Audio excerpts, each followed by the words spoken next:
Perfect English speaking course, विमल Hindi English teacher, 30 दिन में अंग्रेजी बोलना सीखे। ऐसी कई तरह की बुकें आपने बस स्टैंड और रेलवे स्टेशन पर खरीदी होंगी। इन सभी बुकों में से आपने बहुत सारी स्पेलिंग्स और मीनिंग्स याद की होंगी। इनफैक्ट आपने यूट्यूब पर वीडियोस भी सर्च की होंगी जो जल्दी से स्पेलिंग याद करा दे। और वोकेबलरी से रिलेटेड बहुत सारी वीडियोस हैं भी सही, लेकिन फिर भी आपको ज्यादातर वोकेबलरी याद नहीं रह पाती। तो क्या करें जिससे वोकेबलरीज, स्पेलिंग, प्रोनाउंसिएशन, मीनिंग याद भी हो जाए और ज्यादा मेहनत भी नहीं करनी पड़े।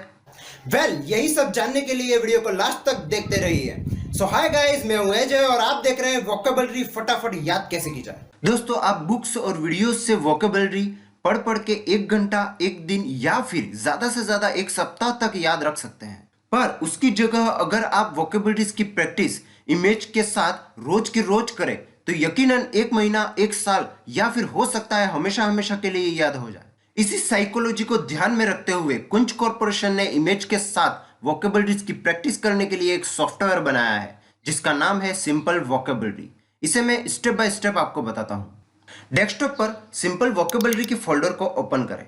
यहाँ एक तो फोटो का फोल्डर है और दूसरा सॉफ्टवेयर। सॉफ्टवेयर पर डबल क्लिक कर इनेबल कंटेंट पर क्लिक करें और इस तरीके से वोकेबलरी का ये सॉफ्टवेयर ओपन होगा जिसमें आपको ज्यादातर टाइप की वोकेबलरीज मिल जाएगी। अब मैंने आपको बताया था कि इमेज के साथ वोकेबलरीज की प्रैक्टिस कर सकते हैं। इसके लिए यहां से टेस्ट फॉर्म ओपन करें। टेस्ट फॉर्म में यहां पर स्पेलिंग दे रखी है। स्पेलिंग के ऊपर उसका प्रोनाउंसिएशन और उसके ऊपर हिंदी अर्थ दे रखा है। स्पेलिंग के ठीक नीचे इमेज भी दे रखी है। यहां पर आपको स्पेलिंग की प्रैक्टिस करने के लिए एक टेक्स्ट बॉक्स दे रखा है। जैसे ही ये स्पेलिंग टाइप कर एंटर करेंगे तो दूसरी स्पेलिंग आ जाएगी। अगर आप दूसरे टाइप की वोकेबलरी की प्रैक्टिस करना चाहे तो यहां से चेंज भी कर सकते हैं। यहां चेंज करते ही ऊपर टारगेट भी बता देगा कि इस टाइप में इतनी स्पेलिंग की प्रैक्टिस करनी है। देखो, मैं कुछ स्पेलिंग की प्रैक्टिस करके बताता हूं।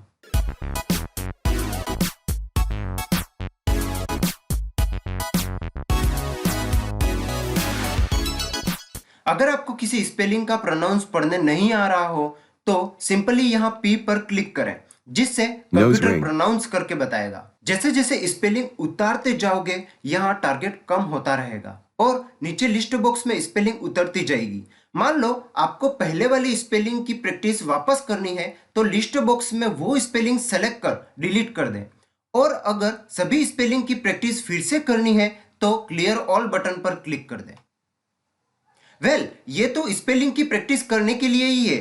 अगर आप स्पेलिंग के साथ साथ प्रोनाउंसिएशंस और मीनिंग की भी प्रैक्टिस करना चाहते हैं तो उसके लिए इस फॉर्म को क्लोज करें और इसी के साइड में फुल टेस्ट बटन पर क्लिक करें। इस फॉर्म में आप स्पेलिंग के साथ साथ प्रोनाउंसिएशंस और मीनिंग की भी प्रैक्टिस कर सकते हैं। यहाँ इमेज के नीचे 3 टेक्स्ट बॉक्स दे रखे हैं जिसमें पहले में वर्ड्स, दूसरे में प्रोनाउंसिएशन और तीसरे में उनकी मीनिंग लिखनी है। अगर तीनों सही सही होंगे तो नेक्स्ट वोकेबलरी आ जाएगी, नहीं तो मैसेज देगा कि तीनों में से कुछ ना कुछ गलत है। उसे लिस्ट बॉक्स में देखकर सही करें। अगर इसमें भी आप दूसरे टाइप की वोकेबलरी की प्रैक्टिस करना चाहें तो यहां से चेंज कर सकते हैं। ऑलराइट, ये तो सिंपल वोकेबलरी का डेटाबेस है जो कुंज कॉर्पोरेशन कंपनी खुद आपको तैयार करके देती है। परंतु अगर आप और भी वोकेबलरीज ऐड करना चाहें अपने सब्जेक्ट के लिए, जैसे English, social science, physics, chemistry, biology की, और फिर उन वोकेबलरीज की प्रैक्टिस करना चाहे तो इस सॉफ्टवेयर में आप खुद अपने कंप्यूटर से कर सकते हैं। चलिए बताता हूं, इसे क्लोज कीजिए। देखो, इस फॉर्म से आप अपना डेटाबेस खुद तैयार कर सकते हैं। सबसे पहले जिस लेसन की प्रैक्टिस करना चाहते हैं यहां टाइप में उस लेसन का नाम लिखिए। मैं यहां लेसन 1 कर देता हूं। उसके बाद उस लेसन में आने वाले प्रत्येक वोकेबलरी में वर्ड्स की इमेज को अपलोड करना है। उस वर्ड्स को यहाँ, प्रोनाउंसिएशन यहाँ और मीनिंग को यहाँ टाइप कर सबमिट करना है। तो इस तरह आप अपने नए टाइप भी क्रिएट कर पाओगे। ये सब देखने के बाद आपको सॉफ्टवेयर तो जरूर पसंद आया होगा, पर आप सोच रहे होंगे कि इसे डाउनलोड कैसे करना है। तो चलिए मैं आपको उसके बारे में बताता हूँ। सबसे पहले आपको अपनी ईमेल आईडी वीडियो के नीचे कमेंट करनी होगी। उसके बाद कुंज कॉर्पोरेशन की ईमेल आईडी से आपको एक ईमेल आएगा जिसे ओपन करना है। जहां से सॉफ्टवेयर डाउनलोड क्लिक हियर पर क्लिक कर उस सॉफ्टवेयर को डाउनलोड करना है। डाउनलोड करने के बाद डाउनलोड की हुई फाइल यहाँ डाउनलोड फोल्डर में दिखेगी और उसके बाद उस फाइल को एक्सट्रैक्ट करना होगा। एक्सट्रैक्ट करने के लिए उस फाइल को माउस से सेलेक्ट कर राइट क्लिक करना है, फिर एक्सट्रैक्ट हियर पर क्लिक करना है और आप देख सकते हैं कि आपके कंप्यूटर में सॉफ्टवेयर इंस्टॉल हो चुका है।